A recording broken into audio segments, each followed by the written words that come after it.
우리는 지난 시간에 하나님의 마음을 기쁘시게 한 아브라함에 관한 이야기를 들었습니다. 하나님께서 아브라함의 여정을 쭉 이렇게 인도해 가시면서 때가 되면 그가 구별된 하나님의 백성이라는 사실들을 말씀해 주셨어요. 그 구별됨에 대한 증거로 뭘 명령하셨지요? 뭘 명령하셨어요? 그렇죠. 할례를 명령하셨지요. 그 명령을 받았을 때 여러분, 아브라함이 왜 믿음의 조상이고 하나님께서 왜 그에게 복에 대한 약속을 해주시고 아브라함이 어떻게 복을 누렸는지를 가만히 살펴보면 하나님 말씀에 대한 아브라함의 반응이 우리가 어떻게 하면 복을 받는지를 잘 보여줘요. 아브라함은 하나님 말씀에 선포되었을 때에 그 약속에 대해서 이리 재고 저리 재고 고민하지 않습니다. 그 말씀이 어떤 의미를 가지고 있는지, 왜 이런 행동을 하게 되는지, 이런 결과들이 어떤 영향을 미치는지 객관적이고 과학적인 어떤 조사를 하고 있지 않아요. 그냥 즉각적으로 말씀에 선포되어지는 순간 아멘하고 순종을 하더라 이 말입니다. 자, 그렇게 하면 잘한 일이니 바로 복을 부어주시느냐 할 때에 우리가 지난 시간에 살펴보았습니다마는 그렇지 아니하시더라는 거예요. 그렇게 구별된 백성으로 하나님께서 세워주시고 구별됨에 따라서 할례를 행하여서 하나님 말씀에 즉각적으로 순종하신 그 아브라함에게 한 번 더 그를 확인하시는 작업을 거치더라 이 말입니다. 뭡니까? 테스트 하시는 거예요. 어떤 모습으로 아브라함에게 나타났습니까? 나그네와 같은 모습으로 아브라함 산 가운데 다가오셨더라는 거예요. 날이 더워서 장막에 졸고 있을 때 세 명의 나그네가 그 앞에 서 있는 모습을 보고 아브라함이 그 나그네를 섬기는 모습을 통해서 아브라함이 가지고 있는 믿음이 어떤 믿음이냐, 과연 그는 구별된 자의 삶을 살아가고 있느냐, 하나님께서 한번 체크를 해보시더라는 겁니다. 지난 시간에 우리가 잠깐 말씀드렸습니다만 나그네는 어떤 존재라고 말씀을 드렸어요? 사실은 역지사지입니다. 무슨 말이냐면 그 고대 근동에 있는 모든 사람들은 나그네를 참 잘 대접을 하였는데 이유가 뭐냐면 자신들도 반드시 나그네의 삶을 살아갈 수 있는 상황들이 오기 때문입니다.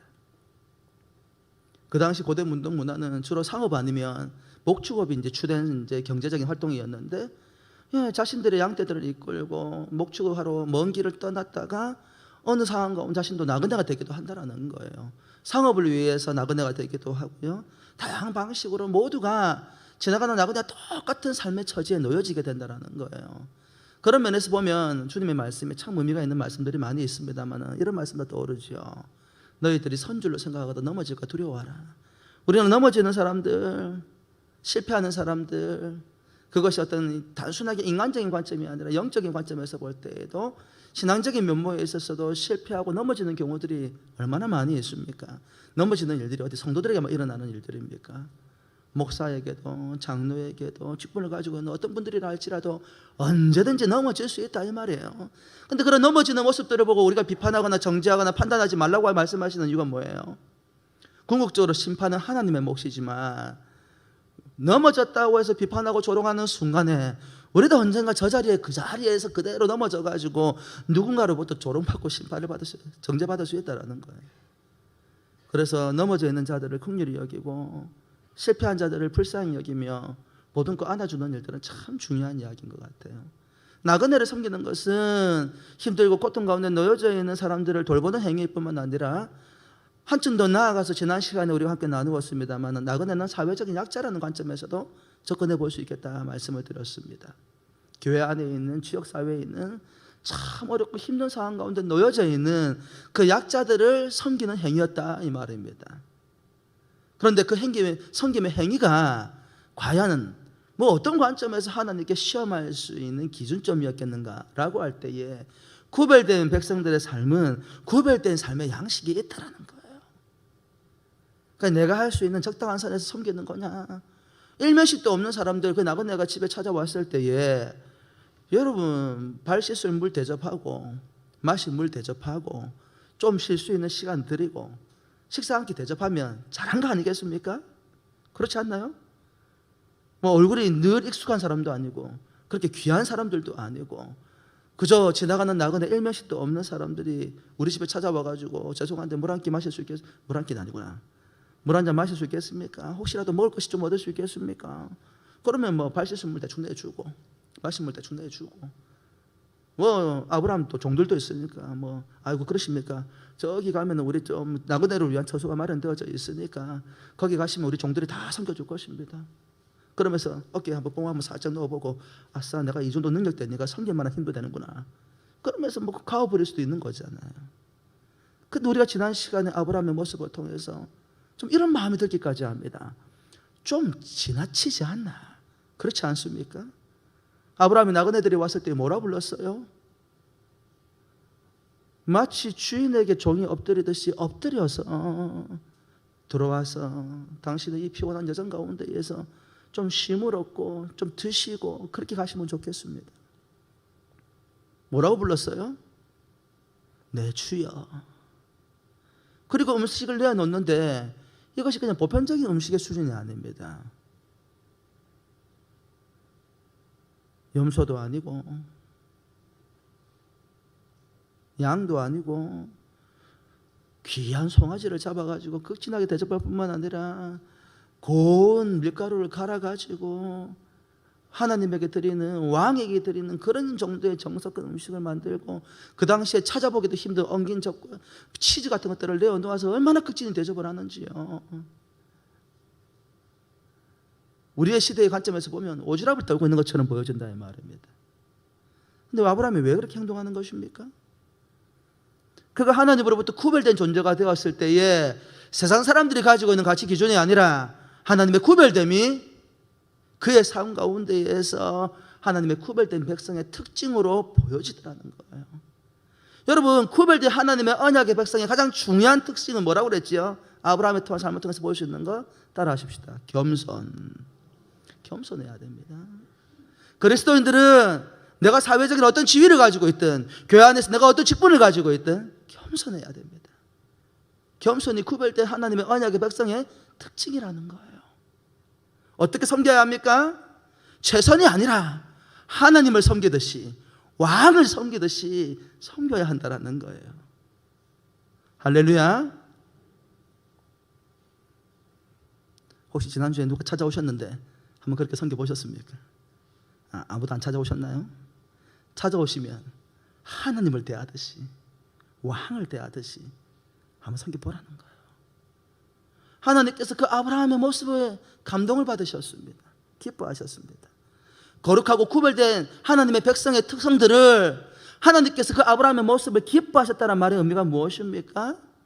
하나님께서 그 아브라함의 태도를 하나님이 기대했던 거룩한 백성의 삶으로 인정해 주셨다는 거예요, 사실은. 그리고 난 이후에 무슨 이야기가 벌어집니까? 하나님의 마음을 기쁘시게 하는 아브라함의 행동을 통해서 하나님께서 마음의 감동을 받으시고 하나님께서 다시 아브라함을 불러서 당신이 세워갈 하나님의 나라가 어떤 나라인지를 말씀해 주십니다. 오늘 우리가 읽었던 17절 말씀에 보니 이렇게 이야기하죠. 여호와께서 이르실 때 내가 하려는 것을 아브라함에게 숨기겠느냐? 아브라함에게 직접적으로 말씀하시는 것이 아니라 하나님께서 그와 함께했던 천사들에게 독백과 같이 말씀하시는 부분으로 보여지는데요. 그러면서 아브라함을 불러가지고 뭐라고 말씀해 주십니까? 이렇게 말씀을 해 주십니다. 18절과 19절 말씀입니다. 아브라함은 강대한 나라가 되고 천하 만민은 그로 말미암아 복을 받게 될 것이 아니냐. 내가 그로 그 자식과 권속에게 명하여 여호와의 도를 지켜 의와 공도를 행하게 하려고 그를 택하였나니 이는 나 여호와가 아브라함에게 대하여 말한 일을 이루려 함이니라. 18절과 19절 말씀을 통하여서 하나님께서 아브라함을 부르신 목적에 대해서 다시 한번 상기시켜 주십니다. 그리고 그를 통하여 세워갈 나라가 도대체 어떤 나라인가? 여러분, 아브라함을 통해서 세워가는 나라는 어떤 나라를 하나님께서 지금 기대하고 계시는 것이죠? 하나님의 나라요. 아브라함의 나라가 아니라 하나님은 아브라함을 통하여서 하나님의 나라를 세워가시기를 원하시더라는 거예요. 그러면서 그 아브라함을 통해 세워진 하나님의 나라는 도대체 어떤 나라냐라고 이야기를 할 때에 오늘 우리가 읽었던 18절과 19절에는 이렇게 설명을 합니다. 하나님의 나라는 강하고 복된 나라라는 것입니다. 할렐루야. 여러분, 우리가 예수 그리스도를 믿는 순간 하나님의 나라의 언약의 백성이 되었습니다. 할렐루야. 우리가 하나님 나라의 백성이 되었다는 말이 무엇입니까? 우리가 소속된 그 하나님의 나라는 강하고 복된 나라라는 거예요. 강하고 복된 나라라는 거예요. 강하다라는 개념이 무엇입니까? 세상에 있던 어떤 권세도, 사단의 어떤 영향력도 이 하나님의 나라를 결코 침탈하지 못합니다. 아멘은 안 하시네. 하나님의 나라에 소속된 백성들은 그 누구도 빼앗아갈 수 없다 이 말입니다. 하나님을 믿는 여러분들, 하나님의 나라의 백성된 여러분을 하나님께서 지켜주시고 보호하여 주시고 이끌어 가신다는 사실입니다. 더 나아가 그렇게 지켜주실 뿐만 아니라 오늘 뭐라고 말씀하셨습니까? 천하 만민이 그로 말미암아 복을 받을 것이 아니냐. 하나님의 나라는 복을 누리는 나라입니다. 할렐루야. 그러면 그렇게 하나님의 나라가 강한 이유가 뭐냐 이 말입니다. 이전에 하나님께서 말씀해 주신 내용들을 통해서 단순한 논리로 접근해보면 전능하신 하나님이 통치하고 다스려 가시기 때문입니다. 능치 못할 일이 없으신 하나님, 그 하나님의 아브라함을 통해서 그 위대한 나라를 세우시고 그 세워진 나라, 그 아브라함의 믿음의 반열을 쫓아서 예수 그리스도를 믿는 믿음을 통하여 하나님의 나라에 소속된 백성들은 전능하신 하나님께서 지켜주시고 안보하여 주실 뿐만 아니라 더 나아가 하나님께서 복의 복을 더하여 주시더라 이 말입니다. 누가 그와 같은 하나님의 뜻을 분명하게 볼 수 있느냐 할 때에 아브라함과 같은 믿음을 가지고 있는 사람들. 아브라함은 하나님께서 자신을 구별하실 때에 그 말씀에 순종하여 즉각적으로 말씀에 순종하여 할례를 행할 뿐만 아니라 더 나아가 구별된 백성으로서의 고대 건동에 있는 다양한 사람들과 다른 방식의 헌신과 삶을 보여주심을 통하여서 하나님께로부터 구별된 언약의 백성의 증표를 분명하게 신앙 고백으로 보여주더라는 거예요. 여러분 잘 기억하십시오. 믿음이라는 것은 마음에만 담겨져 있는 것이 아니라 우리의 삶을 통하여 보여지는 것입니다. 그 행위를 하나님께서 보시고 하신 일이 뭐예요? 하신 일이 무엇입니까? 내가 하려는 것을 아브라함에게 숨기겠느냐. 우리가 하나님을 바라보며 믿음으로 나아갈 때에 하나님은 당신이 하시고자 하는 일들을 언약의 말씀을 통하여서 우리에게 선명하게 보여주신다 이 말입니다. 하나님은 하나님을 전적으로 신뢰하는 이들에게 하나님의 뜻을 보이시고 그들을 통하여 하나님의 나라를 세워가십니다. 그리고 하나님이 통치하고 다스리는 왕국에서 믿음으로 살아가는 백성들에게 복을 베풀어 주십니다. 이와 같은 삶에 대해서 시편 기자는 25편 14절 말씀을 통해서 우리에게 이렇게 이야기를 하고 있지요. 여호와의 친밀하심이 그를 경외하는 자들에게 있으며 그의 언약을 그들에게 보이시리라. 할렐루야. 여러분 여호와를 가까이함이 복이라 하셨습니다. 하나님을 가까이하는 것이 왜 우리에게 복이 됩니까? 하나님께서 계획하시고 하나님께서 주시고자 하는 모든 것들을 그 관계를 통해서 선명하게 우리가 누리고 보게 되기 때문이라는 거예요. 우리는 신앙생활이 어렵습니다. 왜 어렵습니까? 무엇이 하나님의 뜻인지, 어떻게 하는 것이 하나님 앞에 잘하는 것인지, 그런 것들이 눈에 선명하게 보이지 아니할 때에 참 마음이 어렵고 힘이 들단 말이에요. 아무리 힘들고 어려워도 그것이 정말로 하나님께서 원하는 길인 줄 알면 내 목숨이라도 내어서 한번 따라가 보겠는데 우리 별로 확신이 없잖아요. 자신이 없잖아요. 그렇죠? 근데 주님께서 뭐라고 말씀하십니까? 말씀대로 순종하는 것, 하나님을 전적으로 신뢰하는 것, 신뢰하여 주님께서 말씀하시는 대로 순종하는 것, 그 순종을 우리의 삶의 행위를 통해서 보여지는 것, 그 모든 행위가 하나님을 가까이 하는 친밀한 행위라는 거예요. 그때 무슨 일이 벌어진다고요? 하나님의 약속하신 모든 것들을 내가 너희에게 보이리라. 할렐루야. 그래서요, 하나님께서 아브라함에게 보여주신 하나님의 계획은 무엇이었습니까? 바로 하나님의 거룩한 나라를 통해서 백성들이 누리는 축복이라는 거예요. 이 이야기를 여러분 잘 기억하셔야 됩니다. 어떤 나라를 통해서? 제 말이 빠르죠? 따라합시다. 거룩한 나라를 통해서.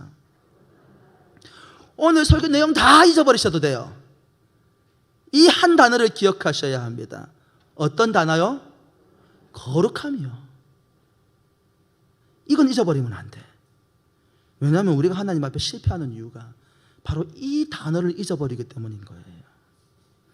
창세기 18장 18절과 19절 말씀에 아브라함은 강대한 나라가 되고 천하 만민은 그로 말미암아 복을 받게 될 것이 아니냐. 내가 그로 그 자식과 권속에게 명하여 여호와의 도를 지켜 의와 공도를 행하게 하려고 그를 택하였나니 이는 나 여호와가 아브라함에게 대하여 말한 일을 이루려 함이니라. 하나님은 아브라함을 통해서 반드시 크고 강한 나라를 이룰 것이며 땅 위에 있는 나라마다 그로 말미암아서 복을 받게 하시겠다고 약속의 말씀을 주셨습니다. 사실 이 약속은 창세기 12장 2절과 3절에 있는 말씀을 그대로 옮겨놓은 이야기와 똑같습니다. 창세기 12장 2절과 3절에 뭐라고 말씀하고 있습니까? 내가 너로 큰 민족을 이루고 내게 복을 주어 내 이름을 창대하게 하리니 너는 복이 될지라. 너를 축복하는 자에게 내가 복을 내리고 너를 저주하는 자에게 내가 저주하리니 땅의 모든 족속이 너로 말미암아 복을 얻을 것이라 하신지라. 하나님께서 아브라함을 복을 주시기 위해서 그를 가나안 땅으로 인도해 오셨지만 사실 그게 최종적인 목적이 아니라는 거예요. 그저 아브라함 한 사람에게 복을 주시기 위해서 가나안 땅으로 인도하신 것이 아니라는 거예요. 본질적인 목적은 무엇입니까?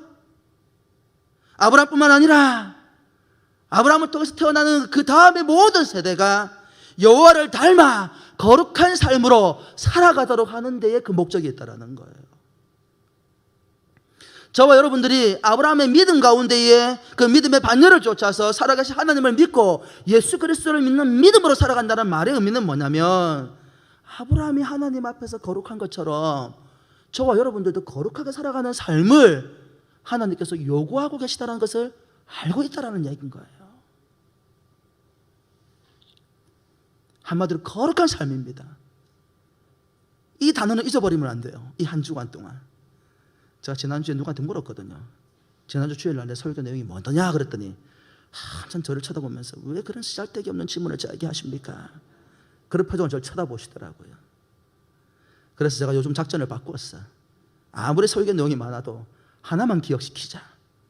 여러분이 오늘 기억해야 될 단어가 뭐라고요? 거룩함입니다. 거룩함.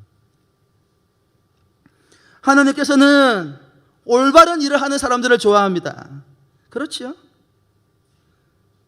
그런데 하나님께서 우리에게 요구하시는 올바른 삶이라는 것은 오직 말씀에 순종할 때에 가능한 일이라는 거예요. 하나님께서 아브라함을 선택하신 목적은 아브라함 자신뿐만 아니라 그가 자식과 자손을 잘 가르쳐서 하나님께 순종하고 올바른 일을 하도록 더 나아가 거룩한 삶을 가르치라는 것에 그 삶의 목적이 있다는 거예요. 그런 면에서 보면 창세기 15장에서 아브라함과 맺었던 언약은 무조건적인 언약이었던 반면에 오늘 우리가 보고 있는 이 18장 19절에서 보고 있는 내용은 조건이 달린 내용이라는 거예요. 어떤 조건이요? 아브라함의 자손이 아브라함에게 배운 대로 하면 나는 아브라함에게 약속한 그 모든 것들을 그 자손에게 주겠다. 할렐루야. 저와 여러분 모두가 우리는 아브라함의 믿음의 반열 가운데 있는 사람들입니다. 할렐루야. 아브라함이 하나님을 믿었듯이 우리도 예수 그리스도를 믿는 믿음을 통하여서 하나님의 언약의 백성이 되었습니다. 할렐루야. 그런데 그러면 아브라함이 받은 복을 우리도 받겠느냐라는 질문에 대해서 뭐라고 이야기하고 있다 하나님께서 오늘 이 말씀을 통해서 아브라함이 살았던 방식대로 살며 나도 아브라함에게 준 복을 너에게 줄게 이렇게 말씀하고 계시는 거예요. 그러면 도대체 이와 같은 과정을 통하여서 궁극적으로 하나님께서 세워가지고자 하는 나라가 어떤 나라냐 하는 질문인 거예요. 제가 계속해서 반복해서 말씀드린 단어가 있지요. 오늘 설교에서 제일 중요한 단어는 뭐라고요? 거룩이라고 말씀을 드렸습니다. 그러면 하나님께서 세워가실 나라는 어떤 나라라는 거예요? 에? 엄마야 연결이 안 되십니까? 어떤 나라요? 거룩한 나라요. 창세기 18장 19절의 나라는 19절의 내용은 그걸 말하고 있는 거예요. 내가 그로 그 자식과 권속에게 명하여 여호와의 도를 지켜 뭐와? 의와 공도, 공의를 행하게 하려고. 의와 공의는 거룩함의 속성입니다. 그걸 위하여 그들을 택하였다. 아브라함을 택하고 아브라함의 자녀들을 택하였다.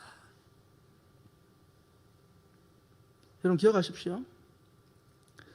제가 전공이 교육이다 보니까 교육에 있어서 제일 중요한 건 뭐냐면 피교육자, 학생에 대한 이해가 제일 중요합니다.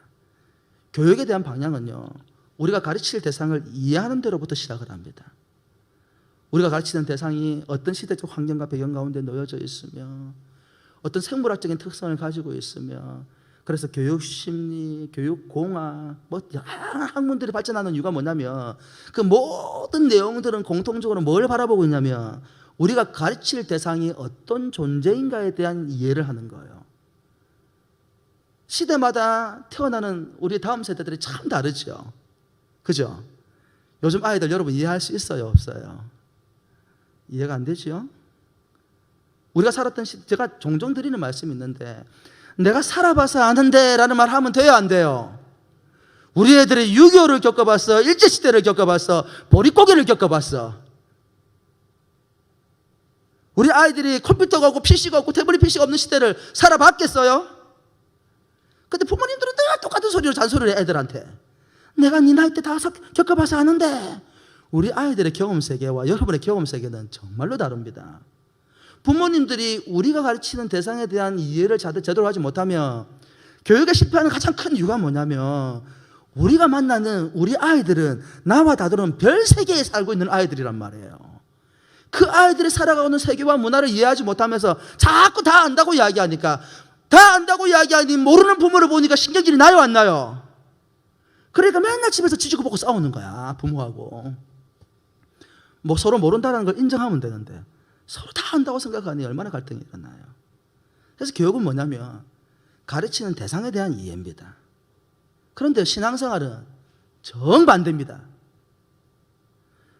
교육을 잘하려면 가르치는 대상을 잘 알아야 되지만 신앙생활을 잘하려면 누구에 대해서 잘 알아야 돼요? 누구에 대해서? 하나님에 대해서 잘 알아야 돼요. 하나님을 모르면 신앙생활을 잘하지를 못해요. 아니, 잘할 방법이 없어요.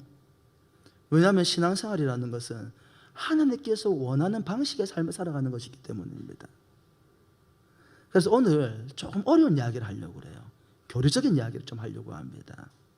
뭐냐면 우리 하나님이 어떤 분이신가에 관한 이야기인 거예요. 오늘 우리가 읽었던 본문 가운데에서 하나님의 세워가실 나라는 거룩한 나라, 의롭고 공의로운 나라, 거룩한 나라를 말씀하시기 때문에 그러면 거룩한 나라를 원하신다고 할 때 성경에서 말하는 이 거룩함이 무엇이냐 하는 거예요. 여러분, 우리 하나님은 다양한 모습의 성품을 가지고 계십니다. 그럼 우리가 신학적으로는 속성이라는 단어를 쓰는데요, 하나님에 대해서 이야기할 때에는 비공유적 속성과 공유적 속성이라는 단어가 있습니다. 어렵죠? 여러분들이 이제 교리교육을 배워야 되는 이유가 여기에 있어요. 사실은요, 초신자들 같은 경우도 마찬가지입니다만 신앙생활을 오래 하신 분들도 조금만 전문적인 용어가 나오면 되게 힘든데요. 그래서 우리 교육자들을 요즘 운운하고 있는 게 앞으로 오예배나 수요예배는 우리가 신앙 고백서를 중심으로 해서 교리교육을 좀 할 필요가 있겠다. 놀라운 사실은 교리교육을 하고 나면요, 성경을 보는 시선이 떨어져요. 달라져요, 사실은요. 하나님에 대해서 이야기할 때에 비공유적 속성과 공유적 속성이 있다고 얘기해요. 비공유적 속성은 뭐냐면 인간은 절대 알 수 없는 하나님만의 특성이 있어요. 하나님만의 모습이 있다는 거예요. 대표적인 게 뭐예요? 우리가 알고 있는 대표적인 인간은 결코 알 수 없는 하나님만이 가지고 있는 속성 뭐예요?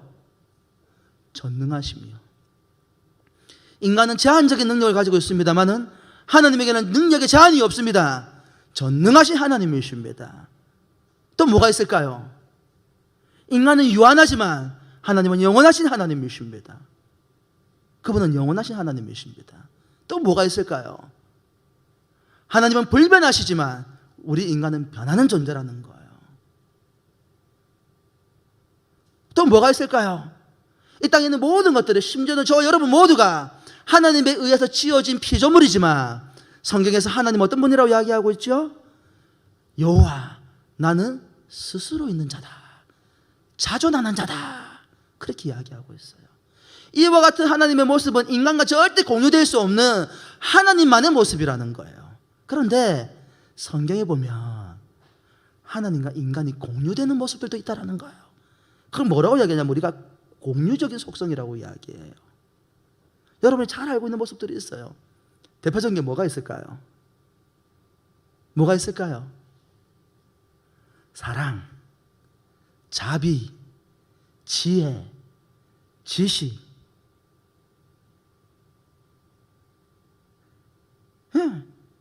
선함, 의로움, 거룩함. 이런 모습들은 하나님뿐만 아니라 인간에게도 있는 모습입니다. 왜 그럴까요? 성경이 뭐라고 이야기합니까? 하나님께서 인간을 지으실 때 누구의 형상대로? 하나님의 형상대로 인간을 지었기 때문에. 그래서 하나님께 있는 모습들이 우리에게도 나타난다는 것입니다. 그런데 이와 같은 공유적 속성 가운데에서 우리가 하나님을 반드시 알아야 되는 가장 중요한 속성이 있다는 거예요. 하나님에 대해서 이해를 하고 우리가 믿음의 삶을 살아가기 위해서 우리가 반드시 알아야 될 제일 중요한 거 한 가지 이야기하면 뭘까요? 뭘까요? 뭐예요? 다시 이야기할게요. 오늘 설교 가운데 다 잊어버려도 되는데 한 단어만 잊어버리면 안 돼. 거룩하며. 여러분 놀라운 사실은요, 우리는 사랑, 자비, 긍휼 이런 단어를 참 좋아하거든요. 근데 사실은 하나님을 제대로 알고 제대로 된 신앙생활을 하려면 우리가 반드시 알아야 되는 하나님의 속성은 바로 거룩함입니다. 거룩함입니다. 왜 그렇습니까? 하나님의 이 거룩한 성품을 아는 것이 왜 그렇게 중요한 것입니까? 이 거룩하다라는 단어, 이 거룩함이라는 단어의 원래의 뜻은 분리되다, 구별되다, 잘라내다 라는 의미를 가지고 있는 히브리어 가토시에서 시작을 합니다. 다른 말로 하면 거룩함이라는 것은 세상으로부터 분리되고 구별되고 세상과 우리를 잘라내는 행위라는 것입니다. 그러면 왜 이렇게 하나님의 거룩함을 아는 것이 중요합니까? 왜냐하면 이 거룩함을 아는 것이 신앙생활에 굉장히 중요한데 그 이유 중에 하나는 뭐냐면 하나님이 어떤 분이신지를 이해할 수 있기 때문입니다. 우리가 하나님의 거룩함에 대해서 이야기할 때에 우리는 단순히 어떻게 이야기하냐면 하나님과 죄를 하나님이 죄와 완전히 분리된 분이다, 이런 정도로만 이해하고 있다는 거예요. 그런데 그것은 굉장히 소극적이고 지엽적인 이해입니다. 더 적극적인 의미에서 하나님의 거룩함을 우리가 이해하지 못하면 우리가 신앙생활을 바로 하지 못하는 이유가 된다는 거예요. 우리 하나님의 거룩함을 이해하기 위해서는 성경 속에서 나타나고 있는 하나님의 모습을 이해해야 됩니다. 성경에서 뭐라고 이야기합니까? 하나님 어떤 분이라고 이야기합니까? 하나님은 본질적으로 순결하시고 죄와 죄인과 죄인의 악함을 미워하시고 악함이 전혀 없는 분이다. 성경이 그렇게 이야기하고 있어요. 혹시 이 말에 대해서 의문점이 있습니까? 여러분 인정하시는 내용이죠? 그래서 구약의 선지자들이 하나님을 만났을 때에 그들은 하나님의 거룩하심 앞에 차마 고개를 들지 못했어요. 무엇 때문입니까? 하나님 앞에, 그 하나님의 거룩함 앞에 나아갈 때에 자신들의 죄가 얼마나 참담한지 죽음을 피할 길이 없다고 고백하게 되더라는 거예요. 여러분 하나님의 거룩함이 얼마나 완벽한 거룩함인지. 구약의 선지자들이 어떤 사람들입니까? 모세, 그 외에 많은 선지자들이 하나님 앞에 불려 나아갔을 때에 차마 하나님의 영광 가운데 고개를 들지 못해서 무엇 때문에? 내 죄의 참담함으로 말미암아서 그 거룩함에 서는 순간에 죽음을 피할 수 없다는 사실을 깨달았다는 거예요. 하나님은 이와 같은 하나님의 거룩한 성품을 통해서 하나님의 백성들을 구별하시고 그들로 하여금 거룩한 삶을 살기를 원하시더라는 거예요. 그래서 이 거룩한 삶을 살도록 하기 위해서 주신 것이 뭐냐? 라고 할 때 그게 뭐예요? 그게 바로 율법이라는 거예요. 우리의 삶을 속박하고 힘들고 고통스러운 삶으로 우리의 삶을 만들어가기 위해서 율법을 주신 것이 아니고 하나님이 거룩하심으로 하나님을 따라 살아가는, 하나님의 통치하고 다스리는 백성들도 거룩해야 되는데 그 거룩한 삶을 살아가도록 방향을 제시해 주신 것이 뭐라고요? 율법이라는 거예요. 율법. 그래서 레위기 11장은 그 내용이 무엇인지를 명확하게 말해줍니다. 레위기 11장 44절 45절 말씀, 죄송한데 설교 요약지하고 굉장히 지금 내용이 다릅니다. 많이 바뀌었어요. 레위기 11장 44절과 45절 말씀에 나는 여호와 너희의 하나님이라 내가 거룩하니 너희도 몸을 구별하여 거룩하게 하고 땅에 기는 길 짐승으로 말미암아 스스로 더럽히지 말라. 나는 너희의 하나님이 되려고 너희를 애굽 땅에서 인도하여 낸 여호와라. 내가 거룩하니 너희도 거룩할지니라.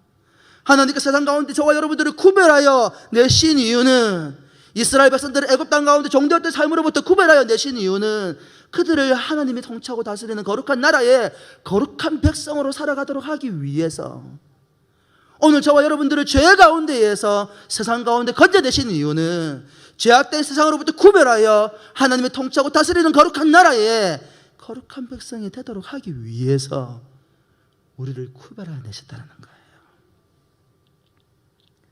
그래서 구약 성경에는 이와 같은 하나님의 거룩함들을 드러내는 도구들이 등장을 합니다.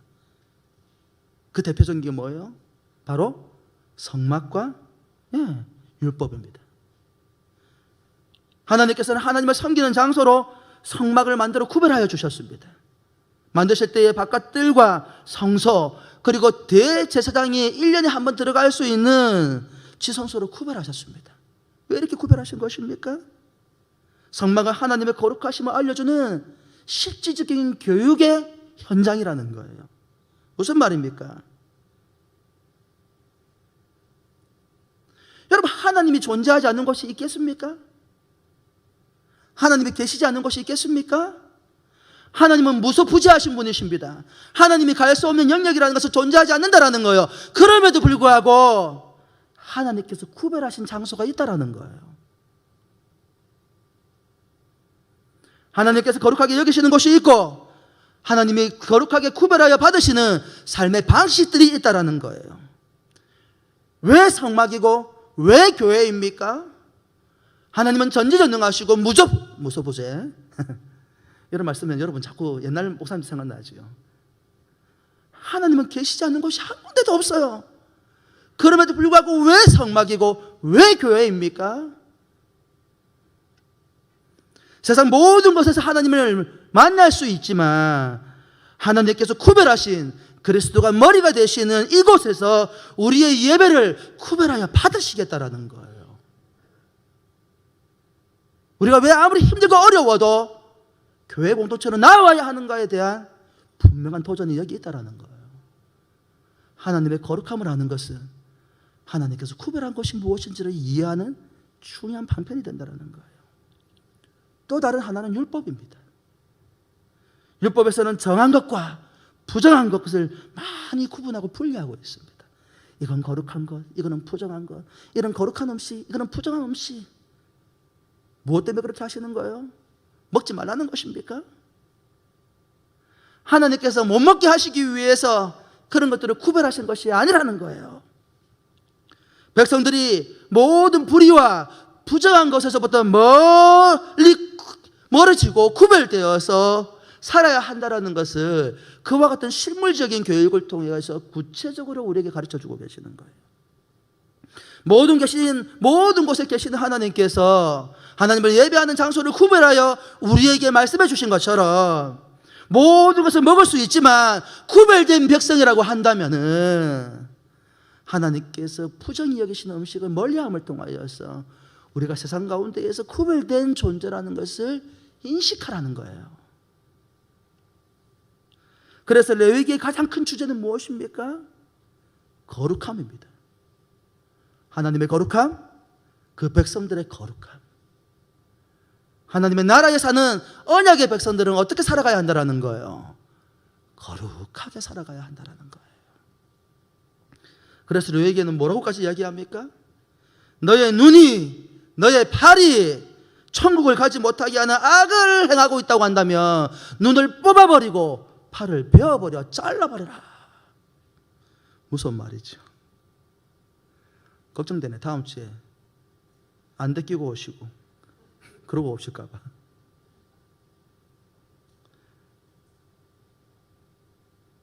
그럴 정도로 우리의 삶을 거룩하게 구별하는 것입니다. 구별하라는 것입니다. 죄에서 멀어지고 거룩하게 구별된 삶, 천국 백성이 합당한 삶을 살아가라는 거예요. 왜 거룩해야 합니까? 우리가 믿는 삼위일체 하나님이 모두가 거룩한 분이시기 때문입니다. 예수님께서도 성부 하나님을 거룩한 아버지라고 불렀습니다. 요한일서 1장 5절에 뭐라고 이야기합니까? 우리가 그에게서 듣고 너에게 전하는 소식은 이것이니 곧 하나님은 무엇이라? 빛이시라. 그에게는 어둠이 조금도 없으시다. 할렐루야. 우리 하나님은 거룩한 하나님이십니다. 성자 예수님 어떤 분이십니까? 성경 곳곳에서 뭐라고 이야기합니까? 거룩한 종 혹은 거룩한 이, 그렇게 표현하고 있더란 말입니다. 성령 하나님은 영어로 뭐라고 부르죠? 성령 하나님은 영어로 뭐라고 불러요? Holy Spirit, 거룩한 영. 성부 하나님도, 우리가 믿는 성자 예수님도, 우리를 도우시는 성령 하나님도 모두가 거룩한 분이시라는 거예요. 그래서 주님께서 뭐라고 말씀하셨습니까? 내가 거룩하니 너희도 거룩하라. 혹여 가장 강력하게 하나님의 거룩하심을 가르치는 성경의 내용을 혹시 알고 싶습니까? 그럼 거기로 가십시오. 어디요? 갈보리 십자가 아래요. 하나님의 거룩하심이 가장 잘 드러나는 사건입니다. 생각해 보십시오. 여러분 한번 생각해 보십시오. 하나님이 왜 그분의 독생자 아들 성자 예수 그리스도를 이 땅에 보내시고 십자가에서 죄 없는 상태에서 죽음으로 내모셨냐, 이 문제입니다. 무엇 때문입니까? 바로 하나님이 거룩하시기 때문입니다. 저와 여러분 모두가 하나님의 거룩하심으로 인해서 죄 가운데 놓여져 있는 상황 가운데에서 심판을 받을 수밖에 없는, 죽을 수밖에 없는 존재였다라는 거예요. 그런 우리가 어떻게 이 죄로부터 자유하여서 거룩한 백성의 삶을 살아갈 수 있게 되는 것입니까? 그 누구도 그 일을 할 수 있는 사람이 없다라는 거예요. 왜요? 죄 없는 인생이 없기 때문에.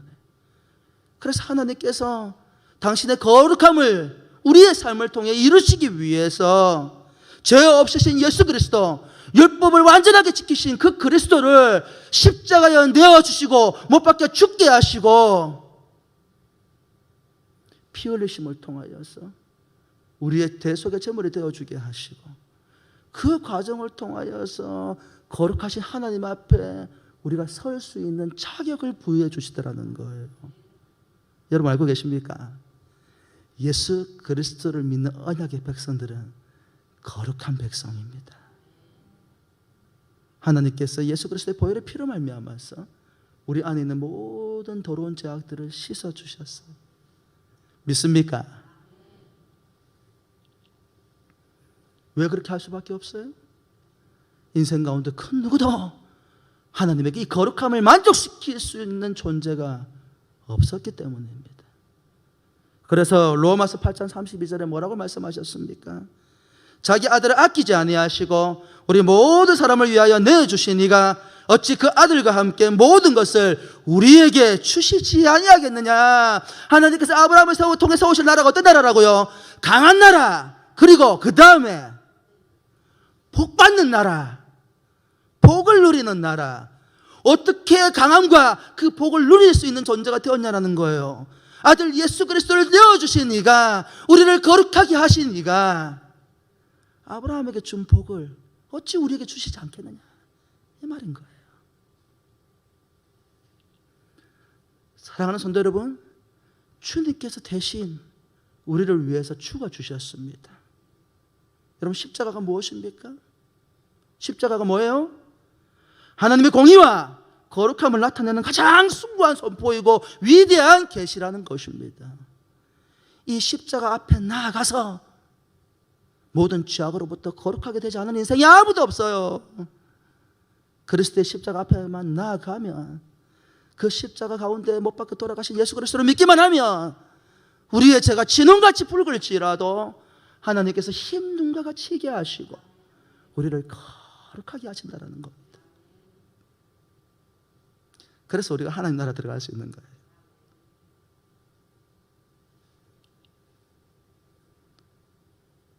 여기까지 오면서 우리가 하나님의 거룩성을 먼저 알아야 되는 이유가 무엇인지를 다시 한번 생각해 보게 됩니다. 무엇 때문입니까? 오늘 이 시대를 살아가는 저와 여러분들에게 균형 있는 신앙생활을 하라고 거룩함에 대해서 말씀해 주시는 거예요. 균형 있는 신앙생활이요. 이 말의 의미가 무엇입니까? 우리는 편협한 신앙생활을 하고 살아가고 있다는 거예요. 하나님께는 자비와 사랑의 속성도 있으시지만 죄를 공평하게 판단하시는 공의로우심도 있는 분이십니다. 사랑과 자비, 인자하심과 공의로우심을 분리해서 생각해내는 것이 아니고 이 모든 속성들을 함께 균형 있게 생각을 해야 된다는 거예요. 이 모든 속성들이 하나님 안에서 조화롭고 유기적으로 존재하기 때문에 우리도 균형 감각 있는 신앙생활을 하고 살아가야 한다 이 말입니다. 그런 관점에서 보면 우리가 어떤 도덕적인 속성들보다도 그렇잖아요. 사랑, 자비, 인자, 의로움, 이와 같은 속성들은 우리를 윤리적이고 도덕적인 삶을 살아가게 만드는데 이와 같은 어떤 도덕적인 속성들보다도 하나님의 거룩성을 가장 먼저 다루어야 되는 이유는 무엇이냐면 이 거룩하심을 통해서 하나님이 주시는 은혜와 복을 누리는 가장 중요한 방편이 되기 때문입니다. 기억하십시오. 하나님의 거룩하심을 이해하지 못하면 우리는 하나님의 나라가 왜 강한지, 어떤 방식으로 복을 누릴 수 있는지를 이해 못하는 거예요. 오늘을 살아가는 많은 그리스도인들이 하나님에 대해서 이야기할 때 주로 이와 같은 이야기를 합니다. 하나님은 사랑의 하나님, 하나님은 자비의 하나님, 하나님은 용서의 하나님. 하지만 생각해 보십시오. 만약 하나님이 거룩한 분이라는 사실을, 그 거룩함을 원하는 분이라는 사실을 깨닫지 못하면 어떻게 죄에 대한 비참함과 그에 대한 인식이 있을 수 있겠습니까? 하나님이 거룩한 분이라는 사실을 깨닫지 못하면, 그래서 그분이 우리에게 요구하는 것이 거룩한 삶이라는 것을 인정하지 않으면 우리가 어떻게 뼛속 깊은 회개의 자리로 나아갈 수 있겠느냐 이 문제입니다. 우리가 얼마나 더러운 죄인인지를 인식하는 가장 중요한 방법은 내 행실을 들여다보는 것이 아니라 우리 하나님이 어떤 분이신지, 하나님의 그 거룩함 안에, 그의 임재 안으로 들어가는 것입니다. 많은 그리스도인들이 하나님 앞에서 거룩한 삶을 살아가지 않음에도 불구하고 마치 양심에 화인을 맞은 것처럼 주님 앞에 나와서 예배를 드리는 이유는 하나님의 사랑, 하나님의 자비, 하나님의 용서에 초점을 맞추지만 우리 하나님이 얼마나 거룩한 하나님이신지를 이해하지 못하고 있더라는 것입니다. 그래서 하나님의 거룩하심을 잊어버릴 때에 우리는 속죄의 절대적인 필요성을 망각하게 되는 것입니다. 왜 하나님께서 예수 그리스도를 우리에게 주실 수밖에 없었는지, 왜 오늘을 살아가는 우리의 삶 가운데에서도 하나님의 은혜가 필요한지를 잊어버리고 살아간다는 거예요. 은혜만을 요구하는 삶은 우리가 얼마나 추악한 존재인지를 망각하고 잊어버리게 만듭니다. 그러나 기억하십시오. 십자가의 피 흘리심이 없이는 우리들의 구원은 절대 있을 수 없습니다. 그 십자가의 사건을 통하여서 하나님께서 친히 거룩함을 이루어 주셨다는 거예요. 여러분, 하나님의 거룩하심이 우리에게 던지는 메시지가 무엇인 줄 아십니까? 죄에 대해서 대가와 벌을 요구하신다는 거예요. 하나님의 거룩하심은 죄에 대한 대가와 벌을 요구하신다는 거예요. 그것을 온전히 성취하신 사건이 무엇입니까? 십자가의 사건이라는 거예요. 저와 여러분들이 어떤 방편으로도 하나님의 의에 이르를 수 없는 더럽고 전적으로 부패한 죄인이었는데 그 죄에 대한 대가와 벌을 요구하시는 하나님께서 우리가 감당할 수 없는 이 죄를 짊어지도록 하시기 위해서 예수 그리스도의 십자가의 사건을 이루어 주셨다는 겁니다. 예수 그리스도께서 우리 대신하여 형벌을 감당하셨습니다. 하지만 예수께서 우리의 죄와 그 형벌을 주시고 죄가 사해졌다고 해서 죄에 대한 개념이 희석되어서는 안 된다는 거예요.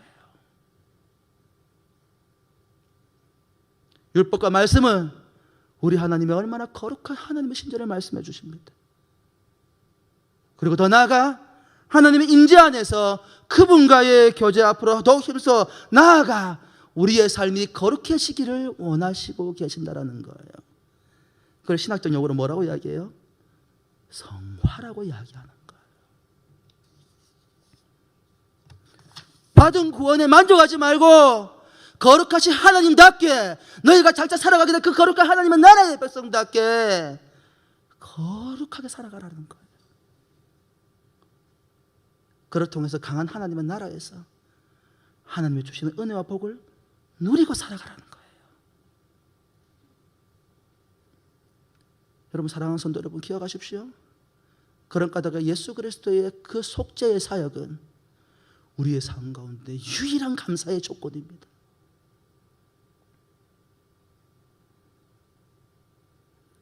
죄의 참담한 사실을 깨닫게 해주시는 하나님의 거룩성을 아는 것이야말로 우리가 하나님께 예배하는 모습이 어떠해야 되는지를 가장 잘 가르쳐 준다는 거예요.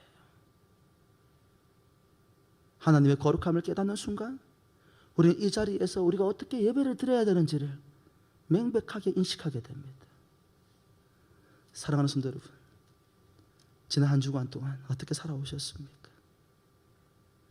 늘 습관처럼 하던 말, 늘 습관처럼 하던 행동, 그것이 하나님 앞에서 얼마나 부끄럽고 추한 것인지에 대한 어떤 인식도 없이 마치 양심에 화인 맞은 사람처럼 그리스도가 어떤 방식, 하나님과 어떤 방식으로 우리의 거룩함을 이루어내셨는지를 다 망각하고 잊어버린 채 옛사람의 본성으로 돌아가서 여전히 추악하고 더러운 모습으로 그 한 주간을 살아가다가 그 모습 그대로 여기 앉아 있으면서 하나님은 사랑이십니다, 하나님은 자비이십니다, 하나님은 용서이십니다라고만 강구하고 있지 않느냐 이 말입니다.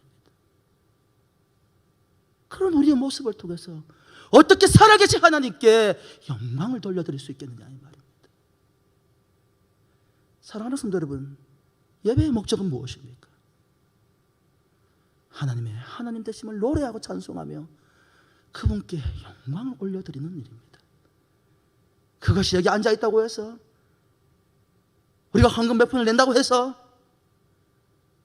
교회 안에서 섬기고 헌신한다고 해서 지난 한 주 갔다 살아왔던 우리의 삶이, 거룩하지 우리의 삶이 가리워지겠습니까? 그렇지 않다는 거예요.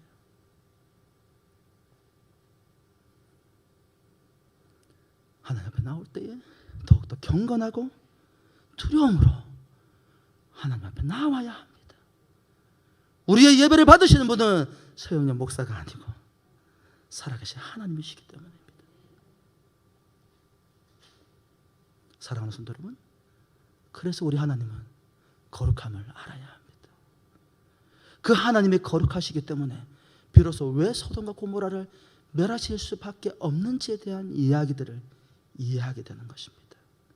왜 하나님께서 이 세상을 심판하실 수밖에 없는지에 대해서 비로소 우리는 이해하게 되는 것입니다. 오늘 우리가 읽었던 본문 가운데 뭐라고 이야기합니까?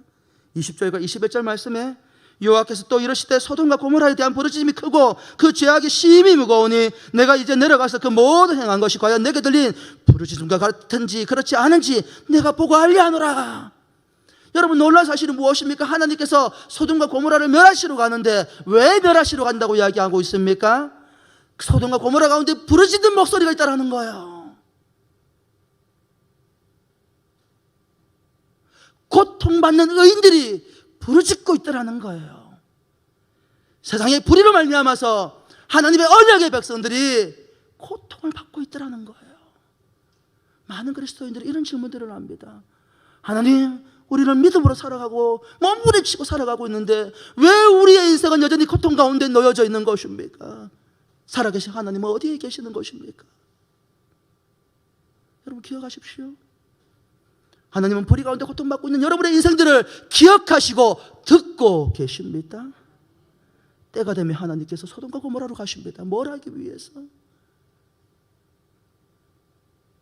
하나님을 바라보고 믿음으로 살아가는 고통받는 의인들을 건져내시고 불의한 세상을 심판하시기 위해서. 많은 그리스도인들이 이와 같은 질문을 던집니다. 왜 세상은 악한데 악인들이 저렇게 형통하며 왜 언약의 백성들은 믿음으로 살아가는데 이와 같이 힘들고 고통 가운데 놓여져 있는 것입니까? 여러분, 걱정하지 마십시오. 하나님께서 믿음으로 살아가는 여러분의 간절한 기도와 부르짖음을 듣고 계십니다. 그리고 때가 되면 그 세상을 심판하십니다. 그럼 여러분 자신에게 질문을 던져보아야 합니다. 여러분은 예수 그리스도의 십자가로 말미암아서 온전히 변화되고 거룩함으로 나아가는 하나님의 언약의 백성입니까? 아직도 예수 그리스도보다도 세상 가운데 메어져 있는 불의한 세대 가운데 살아가고 있습니까? 마지막의 때에 하나님께서 이 땅을 심판하실 그때에 부르짖는 의인들을 세상 가운데 구별하여 구원해내실 것입니다. 그 이야기가 롯의 이야기입니다. 하지만 세상 가운데 모든 것을 누리고 형통하다 누리고 생각하고 있던 모든 불의한 세대에 관해서 하나님께서 반드시 심판하실 것입니다. 주님이 곧 오십니다. 할렐루야. 어떻게 살아가시겠습니까? 사랑하는 성도 여러분, 오늘 하루가 다가올 한 주간이 거룩한 삶으로 나아가시는 저와 여러분의 삶이 되기를 주 예수 그리스도 이름으로 축원합니다. 기도합시다.